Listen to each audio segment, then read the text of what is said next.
Жалғызда тартқан көпірі, жоғалтпай келген әр қырғыз, жоқ есе ата мекенге, жоғалтпай келген шәр қырғыз. Атан қырғыз теңірдегі көктегі, армақ болып текте тура көздері, кезетеден емдегече қалушы, ерендірді ер ойыны көпірі, ер ойыны көпірі. Жалғызда тартқан көпірі, жоғалтпай келген әр қырғыз, жоқ есе ата мекенге, жоғалтпай келген шәр қырғыз. Манастың тоқымдары турасын, қалта қалған бабалардың мұрасын, қырғыз мардан көпірінің көк тусын, қылымдарға улансын, қылымдарға улансын. Жалғызда тартқан көпірі, жоғалтпай келген әр қырғыз, жоқ есе ата мекенге, жоғалтпай келген шәр қырғыз. Жалғызда тартқан көпірі, жоғалтпай келген әр қырғыз, жоқ есе ата мекенге, жоғалтпай келген шәр қырғыз.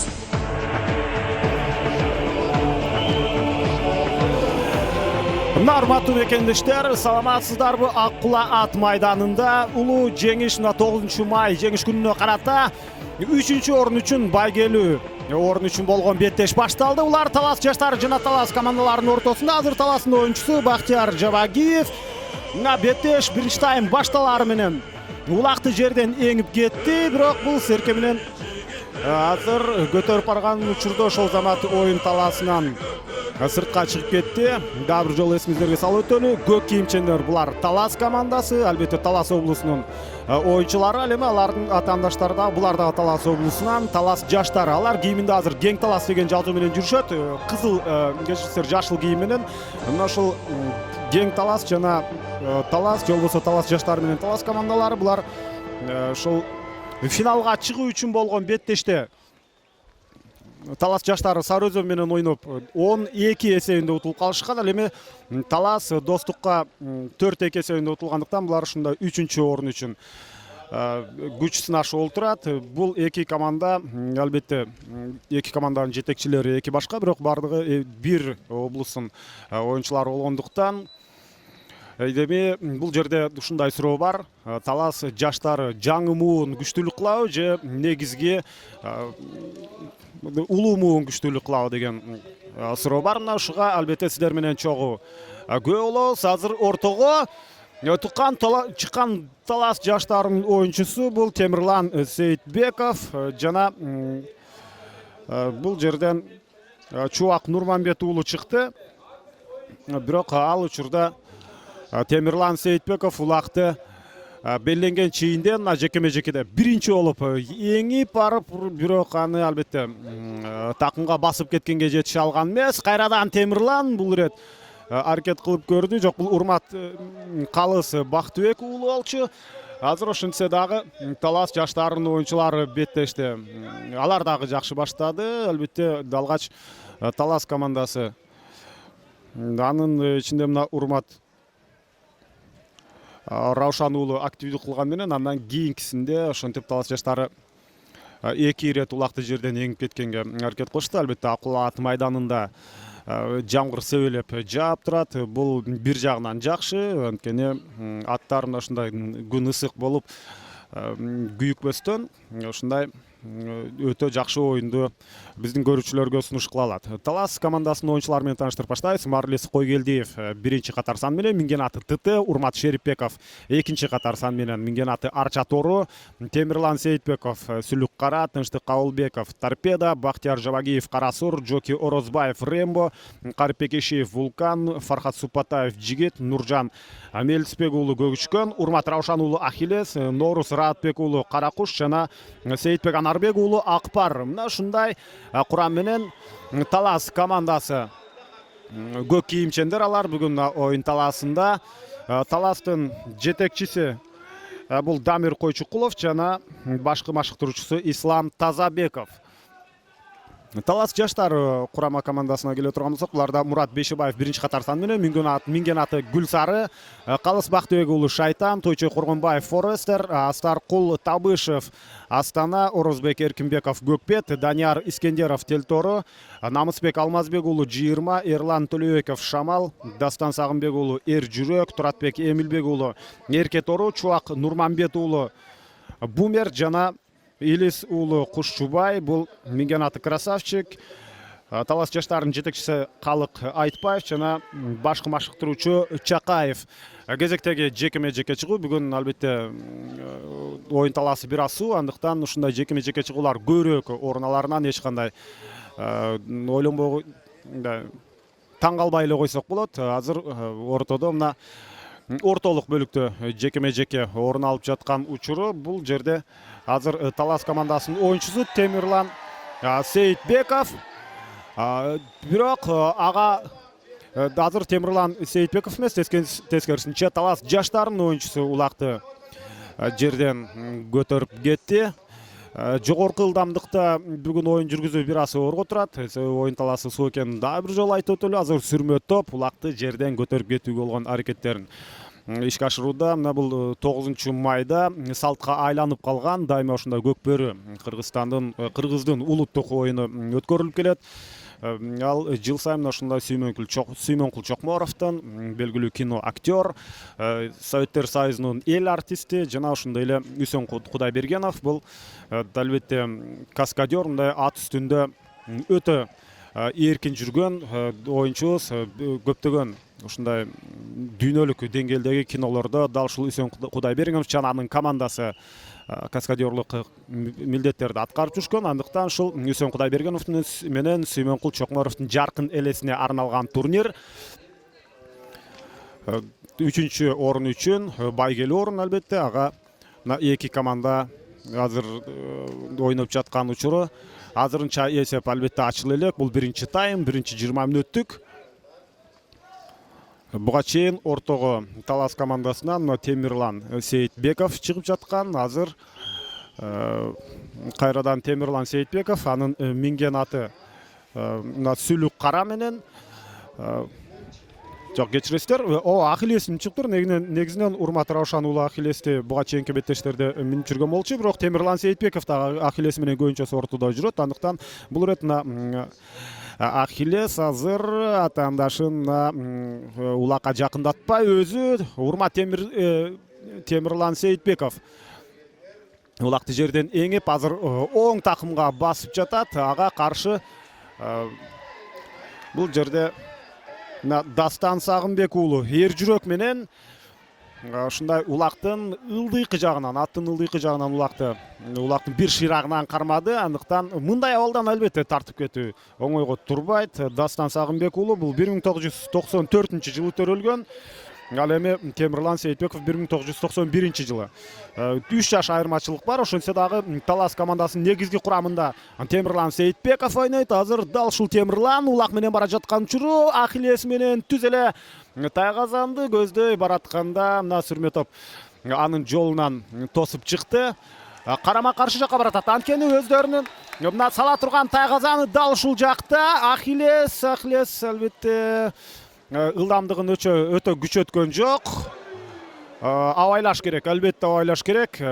Биз мына ушул оюн талаасы албетте бир топ тайга экенин билебиз. Ошентсе дагы бирок азыр басмайлы чечилип кетти. Булардын бышык албетте басмайлы, бирок ошентсе дагы ушундай жогорку ылдамдыкта бара жатып тең салмак жоголгон учурда азыр аттын ээсин ушинтип көтөрө алган жок. Азыр болсо Урмат эми ошол учурда улак жерге түшүп калгандан кийин Урмат Раушан уулу улакты жерден эңип кеткен. Улактын салмагы албетте бир аз оорлой түштү сууга тийгенден кийин. Ошентсе дагы азыр Урмат өзүнүн өнөктөшүнө улакты өткөрүп берди. Бул мен байкашымча Карыпбек Ишиев болушу керек. Легендарлуу оюнчулардын бири. Жок, бул Бактияр Жабагиев. Мына Бактияр Жабагиев минген аты Карасур. Карасур менен жакын тайгазанга жакын барды, бирок сүрмө топ. Негизинен бүгүнкү беттеште ушундай суурулуп чыгуу, сүрмө топтон суурулуп чыгуу, бир топ оорго турат, ылдамдыкты өтө күчөтүү, бул бир аз тоокел иш болуп калмакчы. Баары бир мына Көкбөрү оюну чыныгы мырзалардын оюну болсо дагы мындай абалда өтө жогорку ылдамдыкта барып, ошол замат аттын оозун буруп кетүү бир топ маселени жаратат. Кезектеги жекеме жеке чыгуу орун алмакчы. Улак Талас жаштары командасынын тайгазанынын жанына мына коюлду. Биз эми азыр эки командадан кимдер жекеме жекеге чыгарын азыр тактап алгандан кийин ортодо азыр Талас жаштары командасынан Фархат кечиресиздер, Эрлан Төлөбеков турат. Бул 1993 жылы төрөлгөн оюнчу. Жана ага каршы бул жерден кайрадан эле Темирлан Сейитбеков чыкты. Бул экөө мына улакты жерден көтөрүп кетүүгө болгон аракетин жасап жаткан учурда мен булар кантип ушул байгелүү 3-чү орун үчүн күрөшүүгө мүмкүнчүлүк ала алганын айтып өтсөм, Ерлан Төлөбеков азыр 2-чи номер менен, аны минген аты Шамал. Жана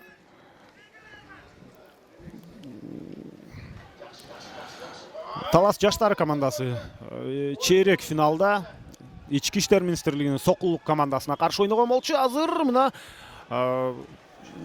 Темирлан Сейитбеков улакты жерден эңип, белленген чийинден сыртка чыгып, бирок сүрмө топтун арасында калды. Талас жаштары ушул Ички иштер министрлигинин Сокулук командасы менен ойногондо өтө жогорку чыңалуудагы беттеш жүрдү. Анда негизги убакыт ушул 3 таймдын жыйынтыгы боюнча 2-2 эсебинде аяктаган. Андан кийин албетте буллит орун алды дагы. Анда дагы бир топко чейин эки команданын бардык оюнчулары улакты тайгазанга салып жатып, анан аягында гана ошол Ички иштер министрлигинин бир оюнчусу катачылыкка жол берип, анын жыйынтыгында Талас жаштары жарым финалга чыккан, бирок жарым финалда Сары Өзөнгө туруштук бере алган жок. Биринчи таймда эле негизинен жакшы оюн көрсөтүп жаткан, ошентсе дагы ал анчалык ийгиликтүү болгон эмес. Азыр Орозбек Эркинбеков Талас жаштары командасынан ортодо, аны минген аты Көкбет. Мына ушундай атына заты жарашкан. Бул Көкбет дегени чындыгында мындай өжөр ат деп айтсак болот. Андыктан мына бир аракет жасап көрдү Орозбек Эркинбеков. Ал азыр ийгиликтүү эмес. Ага каршы бул жерде Жоки Орозбаев улакты жерден көтөрүп кете алды. Жана тайгазанга жакын турат. Топтон суурулуп чыкканга азыр тайгазан дүбүрөп баштады. Демей биз албетте тайгазан жөнүндө сөз кылышыбыз керек. Бул ушундай быйылгы 9 май улуу жеңиш күнүнө карата өткөрүлүп жаткан турнирде алгачкы ирет ушундай жаңы дизайндагы, жаңы көрүнүштөгү тайгазан орун алды. Мунун албетте бардык жайгашуусу стандарттык. Анын тайгазандын диаметри ылдыйкы жагы 4 метр 40 сантиметр, жана ошондой эле тайгазандын кыры 80 сантиметр, анын ичиндеги тереңдиги жарым метр, же болбосо жарым метрден бир аз көбүрөөк. Азыр мына сүрмө топ ал учурда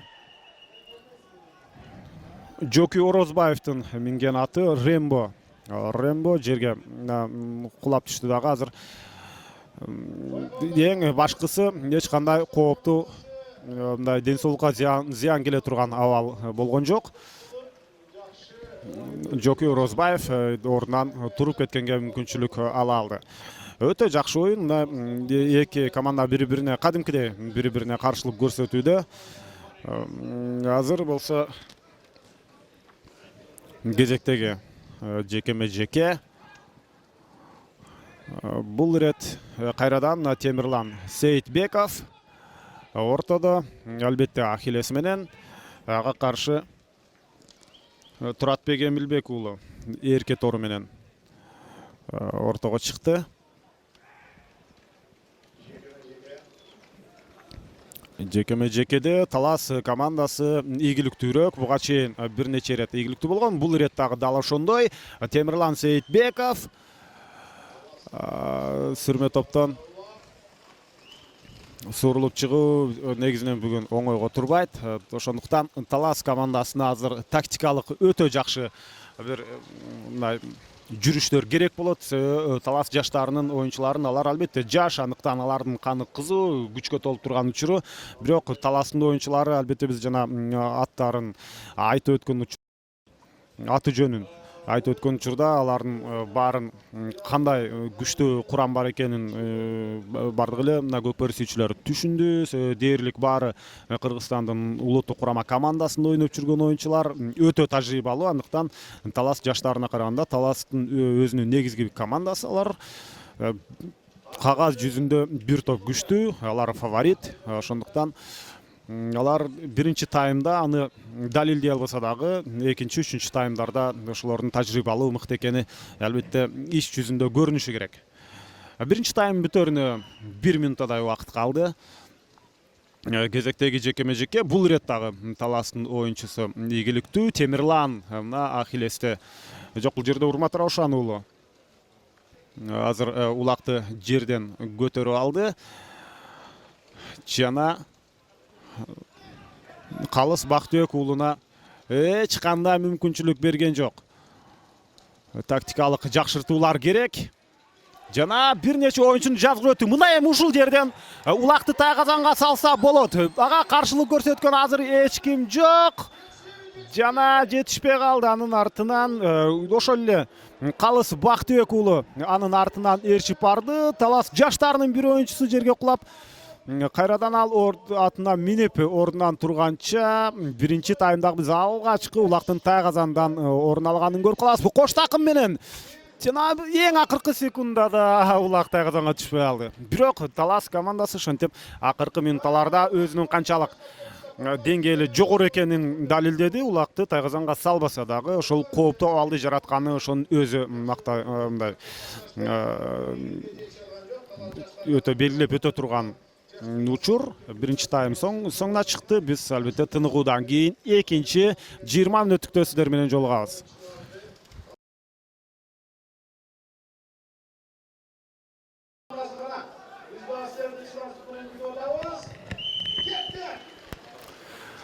Талас жана Талас жаштары командасынын ортосундагы экинчи тайм башталды. Биринчи бөлүктө эсеп ачылган жок. Бул ирет дагы Талас жаштарынын оюнчусу мына бул Астаркул Табышев улакты жерден көтөрүп барып, бирок андан ары такымга басып кете алган жок. Биринчи 20 мүнөттүктө өтө жакшы оюнду Талас оюнчулары айрыкча Талас жаштар оюнчулары жакшы көрсөттү. Себеби атаандаштарына бир топ тажрыйбалуу Талас командасына албетте улакты тайгазанга салганга мүмкүнчүлүк берген жок. Мунун өзү кичинекей жеңиш. Азыр Калыстын ышкырыгы жаңырып калды. Демек ортолук бөлүктөн экинчи таймдагы алгачкы жекеме-жеке чыгууну көрмөкчүбүз. Талас жаштары командасынан оюнчу мына аянттын ичине кирди. Ал эми биз албетте Ахиллести күтөбүз Талас командасынан. Бул жерде Калыс Бактыбек уулу Шайтан менен ортодо. Ал эми Ахиллести минип чыккан бул Урмат Раушан уулу. Жекеме-жекеден албетте Ахиллес ортону бербейт, аны баары жакшы билет. Бул ирет дагы ошондой. Урмат Раушан уулу мына бир эңкөй менен улакты эңип кетти. Эми булар сол тарапты көздөй багыт алышы керек. Анткени Талас командасы экинчи таймда улакты сол тайгазанга салат. Урмат Раушан уулу 1989-жылы төрөлгөн. Азыркы учурда 24 жаштагы. Жок. Ошондо жок, 26 жаштагы оюнчу. Азыр улакты Жоки Орозбаевге өткөрүп берди. Бул Жоки Орозбаевди айтып өтсөк, бул өткөн жылкы Ноорус майрамындагы дал ушул 1 жыл мурда мыкты оюнчу аталган Талас жаштарынын эң тажрыйбалуу оюнчуларынын бири. Азыр мына өтө жакшы барат да, сүрмө топтон сурулуп чыккан учурда эң акыркы мына коргонуу учуру болуп жаткан мезгилде кагылышуу орун алды дагы. Улак албетте тайгазанга жетпей калды, бирок ага чейин эки ачандын Жоки Орозбаев менен Талас жаштар командасынын бир оюнчусу кулап түштү. Албетте эгерде жер суу болбосо азыр эки оюнчулар тең жыгылмак эмес. Бирок жакшы жери ушундай экөөнү тең жеңиш үчүн болгон дымакты айтып өтсөк болот. Өтө жакшы оюн. Алар күч атасын тааныбайт деп коет. Андыктан Талас жаштары Таластын негизги курама командасында мына ушундай татыктуу каршылыкты көрсөтүп жатканы жакшы нерсе. Кайрадан эле ортодо азыр Урмат Раушан уулу турат. Ал албетте Ахиллес менен. Ага каршы бул ирет Дастан Сагынбек уулу чыкты. Минген аты эр жүрөк. Ортону Ахиллес бербей жатат. Жана биринчи таймда бир нече ирет ушул ортодон улакты еңип кетүүгө Талас жаштары командасынын оюнчуларында да мүмкүнчүлүк болгон. Азыр Урмат Раушан уулу улакты жерден эңип аткан учурда аттан түшүп калды. Бул өтө жакшы мүмкүнчүлүк болмок. Бирок Ахиллес Азамат ушундай өтө ыңгайлуу позицияны кармады дагы. Ээси аттан түшүп калса дагы улакты Дастан Сагынбек уулуна жеткирбей ортодо бөлүп калды. Бул аттын акылдуулугу. Андан сырткары улактын салмагы дагы өтө оорлоп калды. Ошондуктан эми азыр Ахиллес улакты туягы менен басып алган. Андыктан бул бир жагынан атайын басып турат десек болот. Эмне үчүн? Себеби Дастан Сагынбек уулу Талас жаштарынын оюнчусу ал дагы улактын бир шырагынан кармап алды. Азыр Ахиллес кебелбей, кыймылдабай турат. Өтө жакшы. Өзгөчө көрүнүш. Бирок Ахиллести мен дагы бир ирет өтө баалап калдым. Себеби ушунчалык акылдуу оюнду ортодо жүргүзүп жатат. Демек көптөгөн ушундай машыгуулардан кийин ал азыр болуп көрбөгөндөй жогорку деңгээлге жетти. Ортодо ойноо жагынан Кыргызстанда Ахиллеске тең келчү ат дээрлик жок деп койсок болот. Жана аны минип жүргөн ошол эле Темирлан Сейитбеков деле, Урмат Раушан уулу деле алар ушул Ахиллес сыяктуу атка татыктуу. Азыр Урмат Раушан уулу такымга ишенимдүү басып алды. Бул ирет Талас командасы сол тарапты көздөй тайказанга барат. Ошондуктан бул азыр өздөрүнүн тайказанын көздөй баратат. Эми гана мына аттын оозун бурду. Сүрмө топтон суурулуп чыга алды. Ага каршылык көрсөтчү азыр эч ким жок. Андыктан Бактияр Жабагиев эң акыркы учурда гана анын жолунан Талас жаштарынын оюнчусу чыгып калган. Дагы Бактияр өтө жакын барды эле Талас жаштарынын оюнчулары. Кана мына жаштардын күчү ушул жерден көрүнүшү керек. Азыр улак ортолук бөлүккө келип жетти. Ошентсе дагы Талас жаштары экинчи таймдын алгачкы бөлүгүндө өздөрүнүн чыныгы деңгээлин азырынча көрсөтө элек. Өтө жакшы баратат. Бул жерде Талас жаштарынын оюнчусу мына Муратбек Бейшебаев. Бул 1987-жылы төрөлгөн Талас жаштары командасындагы эң улуу оюнчу дал ушул Муратбек Бейшебаев. Жана мындан жаш оюнчулар Таластын негизги курамында бар албетте, бирок алар баары бир мындай орточо жашты ала турган болсок, булар 20 жаштын тегерегиндеги. 20-22 жаштын тегерегиндеги оюнчулар болуп калат. Талас жаштары орточо жаш курактын көрсөткүчү. Ал эми Таластын негизги курамы алар 30дун тегерегинде. Себеби бул жерде мисалга алсак Бардис Койгелдиев 1982-жылы төрөлгөн. Бул 34 жашка чыгып калды. Ошондой эле Тынчтык Кабылбеков бар 34 жашта. Андан сырткары 30 жашка чыккан Жоки Орозбаев. Мына ушул сыяктуу оюнчулар. Ал эми Таластын негизги курамындагы эң жаш оюнчу бул Норуз Раатбек уулу 1995-жылы төрөлгөн.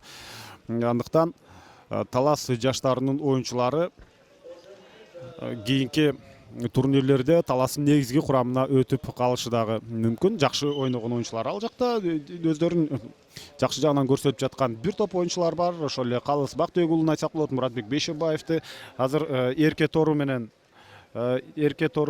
бул жерде Ахиллес бири-бирине каршы чыкты.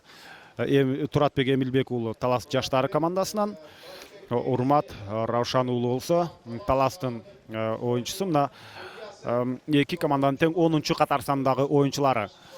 Урмат улакты бул ирет дагы жерден көтөрүп еңип алды.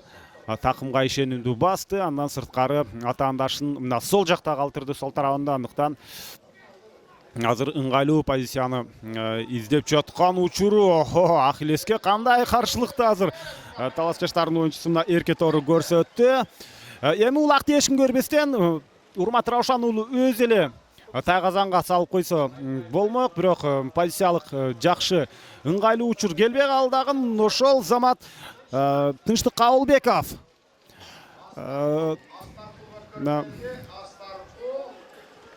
азыр бул жерде демек Астаркул 4-чү номер жок. Бул жерде албетте Бактияр Жабагиев болсо эми канчалык мына ортолук бөлүккө келди. Ал улакты жада калса такымга да баскан эмес болчу. Азыр аттын оозун бурушу керек. Бактияр Жабагиев, минген аты Карасур. Бул 1989 жылы төрөлгөн оюнчу. Эч кандай ойлонбостон азыр бул жерде мына ушундай оюнчулардын оюн талаасында кандай позицияны кармаганын байкап турат. Бир да оюнчу кысым жасап азыр Бактияр Жабагиевке жакындап келген жок. Өз учурунда мына Достук командасында ойноп жүргөн Бактияр Жабагиев өтө жакшы көрүнүштө азыр кармап турат. Мындай абал өтө сейрек кездешет. Өзүнүн жарым талаасында күтүп турган учурда азыр буга Муратбек Бейшебаев келиши керек. Мына акырын Гүлсарыны минип жакындап келе жатат. Ал жакын келген учурда аны жазгырып өтөм деп улакты такымга баспастан да колуна кармап алды.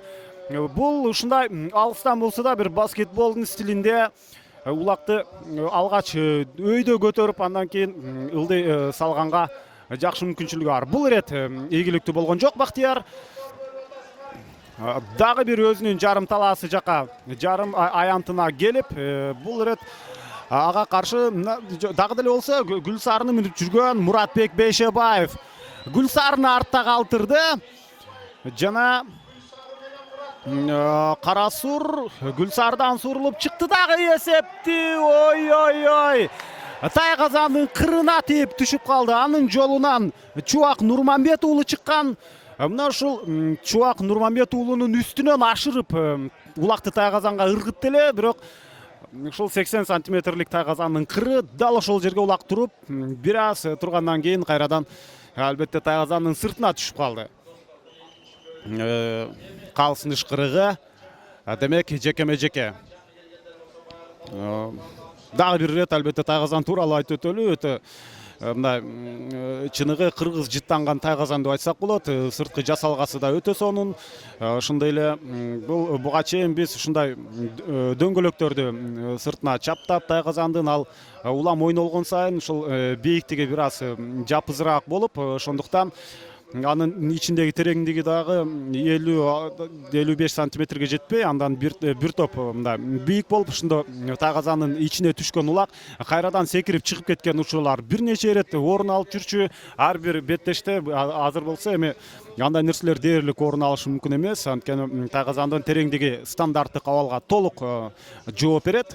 Жарым метр. Ошондуктан бул ушул тайгазан эми негизинен бул көчмө тайгазан деп коет. Андыктан бул алынып кайра коюла турган тайгазан. Эми дал ушундай тайгазанды биз албетте көчмөндөр оюндарында көрөбүз. Азыр Урмат Раушан уулу жекеме-жекеде кайрадан ийгиликтүү болуп улакты такымга басып алды. Бул жагынан ийгиликтүү болгон менен бирок ушундай чабуулга өтүүдө азыр жакшы жагынан өздөрүн көрсөтө албай жатышат. Бир нече ирет улакты тайгазанга салганга өтө жакын болду, бирок дээрлик баарында Талас жаштарынын оюнчулары аларга тоскоолдук кылып жаткан. Андан сырткары мына ушул Көкбөрү Федерациясы, андан сырткары Кыргыз Республикасынын спорттун улуттук түрлөрү боюнча дирекция жана ушундай ушул улуттук оюндарга тийиштүү салар бир нече мекемелер жаңы ушундай муляжды оюнга кошуп жатышат. Албетте азыр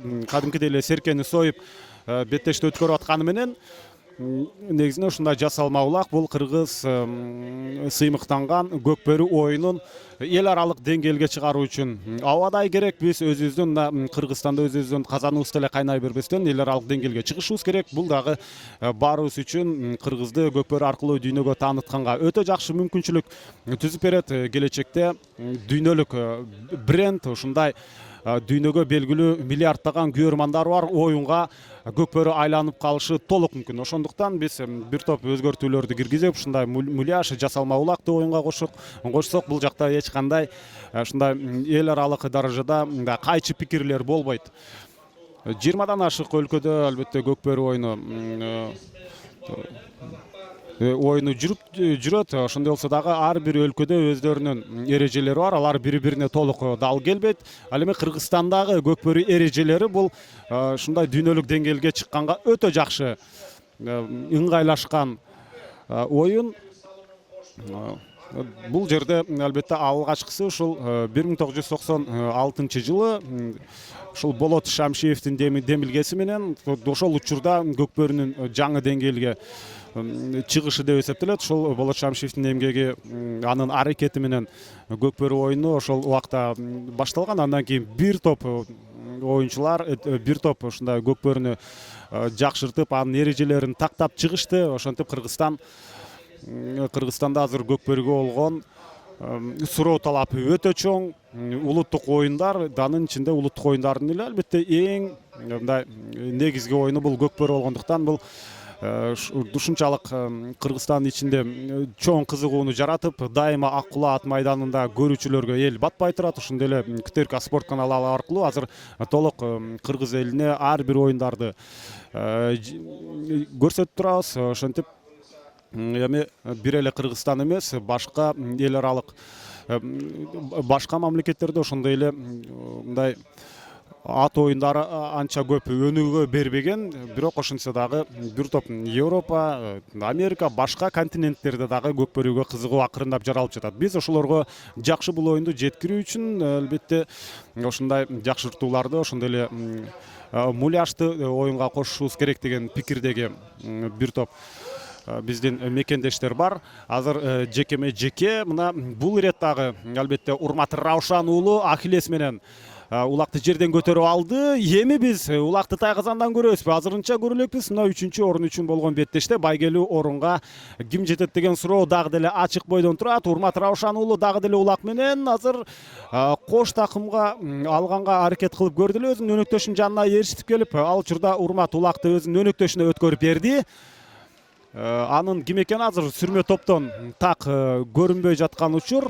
Ошентип экинчи таймдагы акырындап аягына жакындап бара жатат. Көз ачып жумганча ушундай 20 мүнөт өтүп кетет деген дагы бул таң калыштуу көрүнүш. Көкбөрү өтө динамикалуу оюн. Ушундай кызыктуу болгондуктан оюндун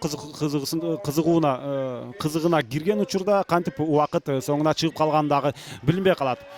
Экинчи тайм соңуна чыкты. Талас жаштардын оюнчусу эми чабуулга өттү эле, бирок беттеш соңуна чыгып калды. Эсеп сандары экинчи таймда дагы ачылган жок. Биз 3-чү бөлүктө ушул тагдыр чечүүчү оюнду, албетте тагдыр чечүүчү деп бир аз мындай көркөмүрөөк айтып койдум. Ошентсе дагы бул 3-чү орундун жеңүүчүсү аныктала турган мезгил 3-20 мүнөттүктө белгилүү болот.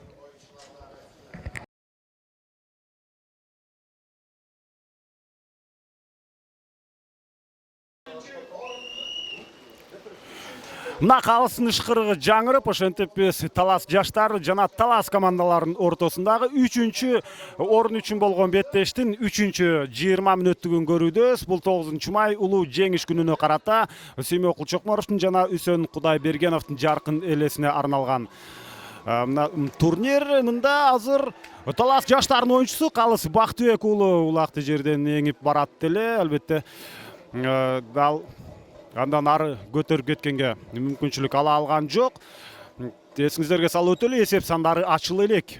Эки таймда дагы Талас жаштары командасы Таластын негизги курама курамына такыр мүмкүнчүлүк берген жок. Мына көк кийимчендер Талас, ал эми Кең Талас деп жазылып жүргөн жашыл кийимчендер булар Таластын жаштары. Улак азырынча ортолук бөлүктө. Бул ирет Темирлан Сейитбеков ийгиликтүү болду. Ал сүлүк кара менен ошентип азыр өздөрүнүн тайгазан жакка кетип калды. Бул жерде албетте аттын оозун бурганга шайы болгон жок. Себеби эң башкысы аттын оозун бургандан мурда ал улакты өзүндө кармап калууга көбүрөөк убактысын албетте күчүн кетирип алды дагы. Улак тайгазандан аттар менен кошо аянттан тагыраагы сыртка чыгып кетти. Эми 3-чү таймдагы алгачкы жекеме-жеке орун алат. Азыр жекеме-жекеге мына Ахиллес чыкты. Жана ага каршы Талас жаштары командасынан Тойче Коргонбаев минген аты Форестер.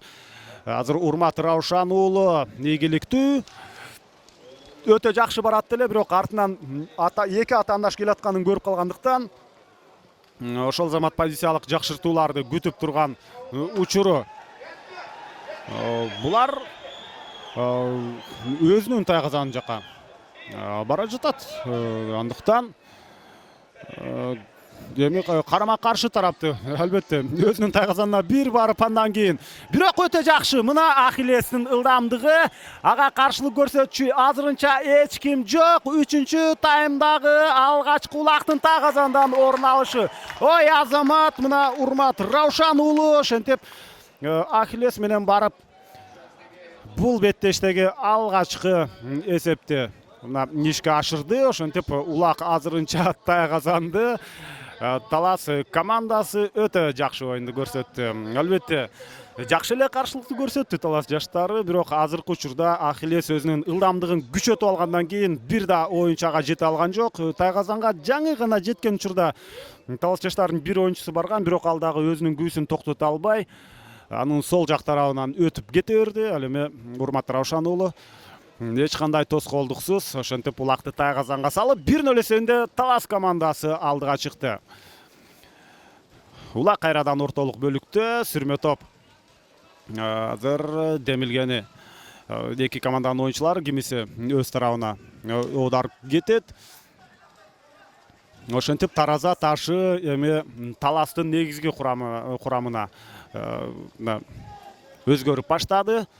Аттардын туяктарынын арасынан азыр улакты сууруп чыкканга мүмкүнчүлүк болду. Азамат чыныгы кыргыздын мырзалары азыр Талас командасынан бул жерде Карипбек Эшиев өтө тажрыйбалуу оюнчу. Жаш курагы боюнча дагы Талас командасындагы эң улуу оюнчулардын бири. Бул 33 жашта. Жана ушул Карипбек Эшиев азыр өзүнүн минген аты менен дагы деле улакты өз карамагында алып жүргөн учуру. Карипбек Эшиевди албетте бул жерде алып баруучу ушундай баш кийими аркылуу тааныса болот деп атат. Анткени ал ак баш кийим, ак туулга кийип жүргөн. Жана мына эч ким көрбөй анын оң такымы өтө бекем экени белгилүү. Карипбек Эшиев улакты оң такымына басканда кээ бир оюнчулар андан катардагы оюнчулар албетте аны сууруп ала албайт. Азыр мына Карипбек Эшиевдин жанында Фархат Супатаев экөө баратат. Экөө ушинтип ортолук экөөнүн ортосунда улакты кармап калды эле. Ошентсе деле азыр Карипбек Эшиев менен Урмат Шерипбеков кош такым менен экинчи упайды өз командасына алып келди. 3-чү бөлүктө Талас жаштары бир аз позициясын алдырып койду. Ошентип бул ирет биз Урмат Шерипбеков менен ошол эле Карипбек Эшиевди баса белгилешибиз керек. Дайрыкча Карипбек Эшиев көп эмгек жасады бул экинчи упайды өз командасына алып келүүдө. Ошентип 2-0 эсебинде Талас командасы алдыга озуп чыкты. Азыр улак кайрадан ортолук бөлүккө алынып келиши керек. Серкен салмагы, баштапкы салмагы 35 кг тегереңде болгону менен суу болгондон кийин азыр албетте 40 килограммдан оорураак болуп калган. Ошондуктан бул дагы бир аз оюнчуларга дискомфорт жаратат. Бирок булар мындан оор улакты деле тартып жүрүшкөн. Керек болсо булар машыгууларда жада алса торпок тартып деле ушундай машыгышат.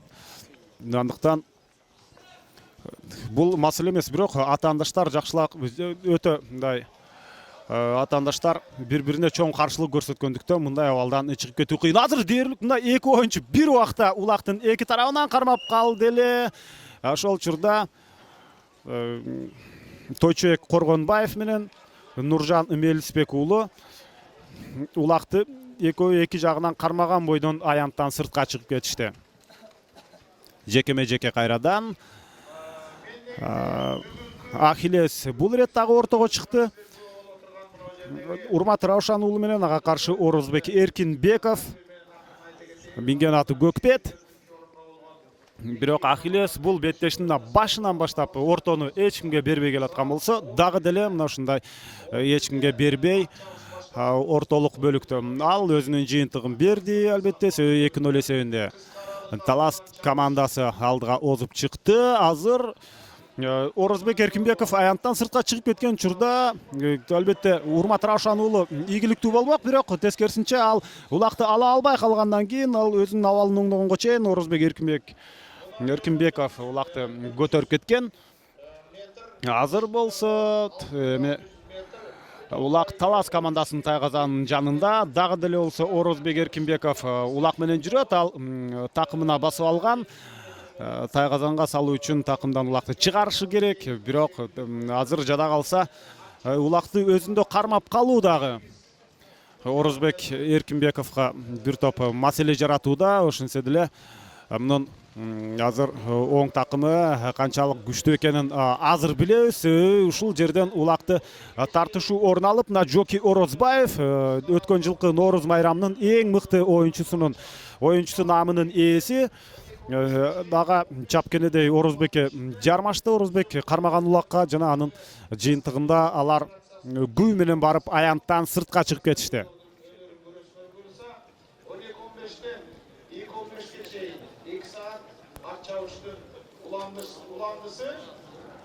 Мына эми жекеме-жеке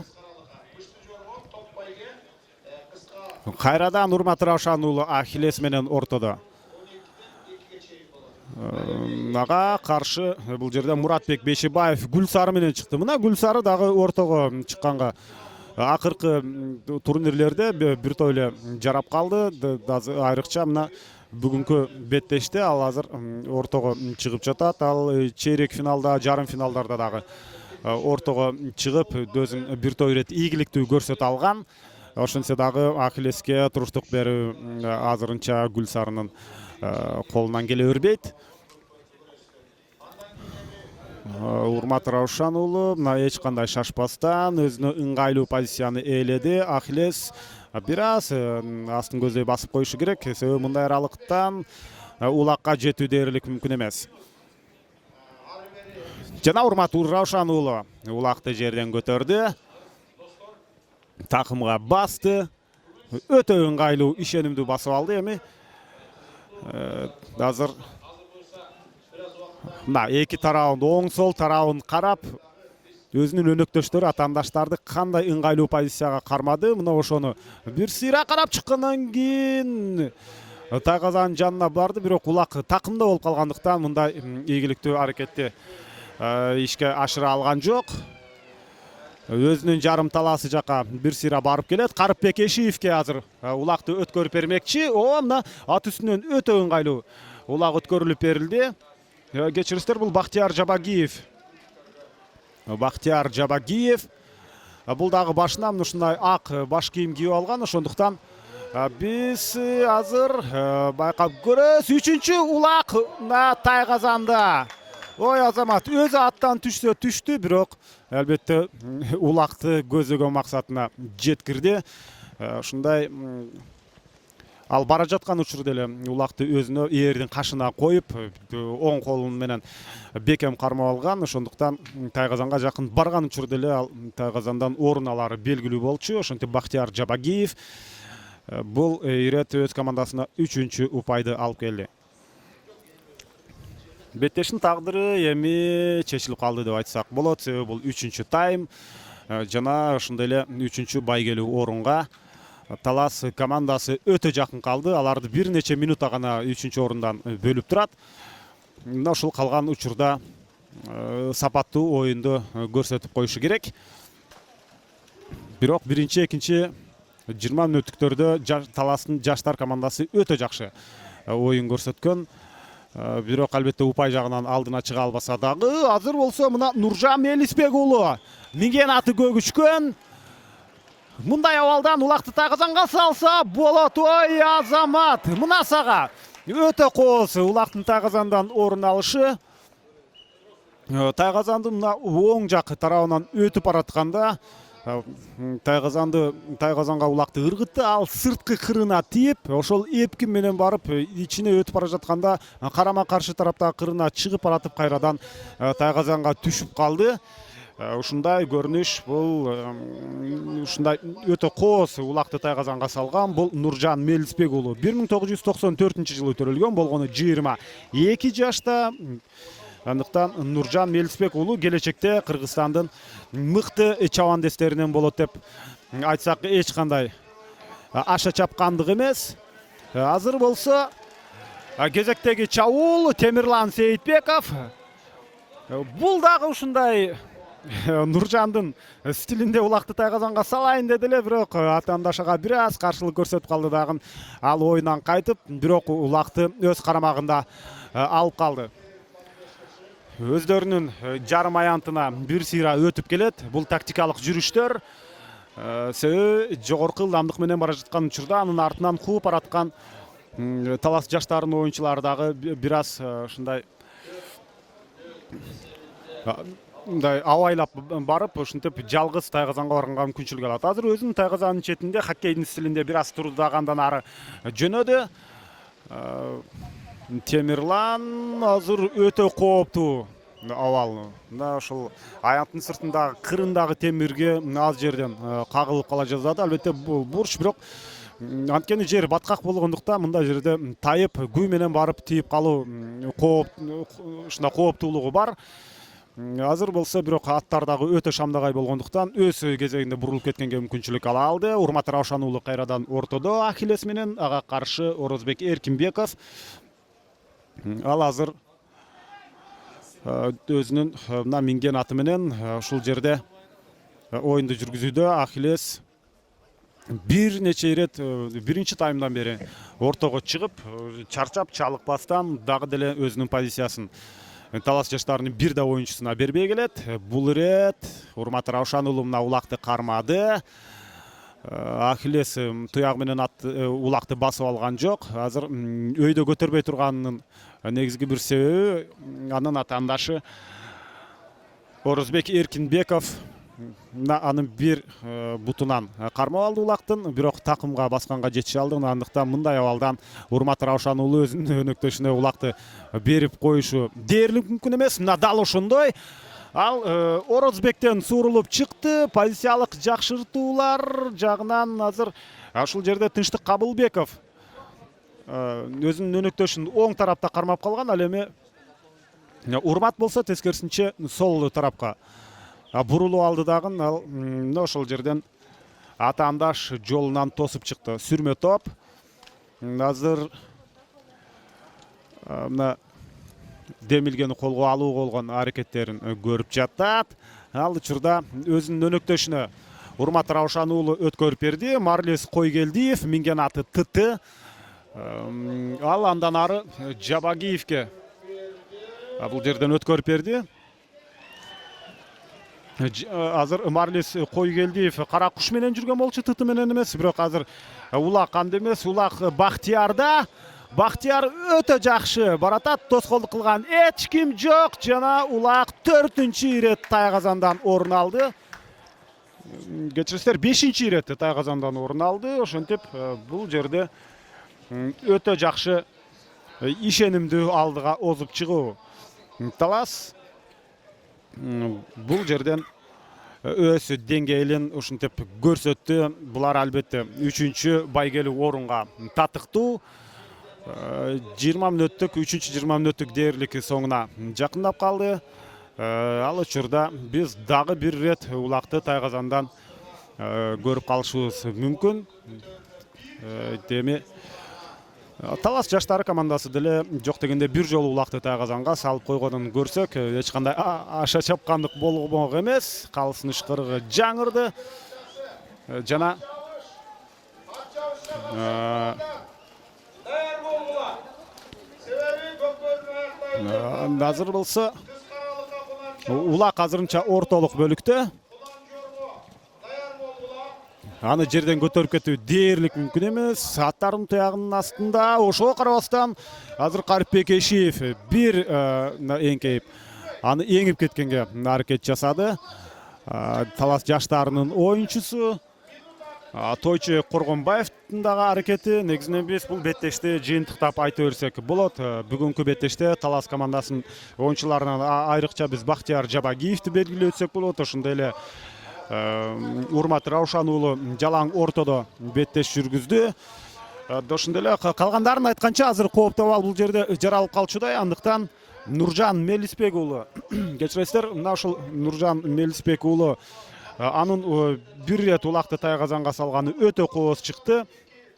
Ушунчалык жакшы дал ошол улактын тайгазандан орун алганы менин эсимде калды десем болот. Анткени жогорку ылдамдык менен бара жатып тайгазанын сырткы кырына улакты таштап, ал күү менен барып ичине түшкөн.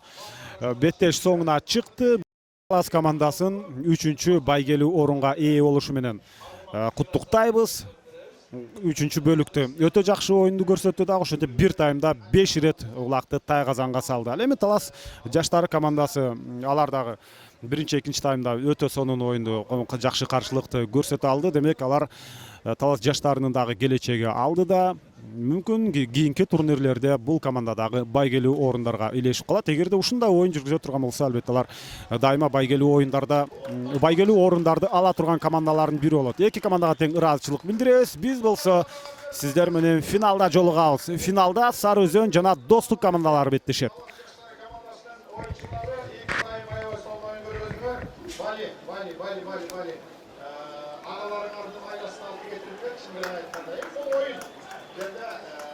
Бұл ма екен? Ереңіштік тұр ғой.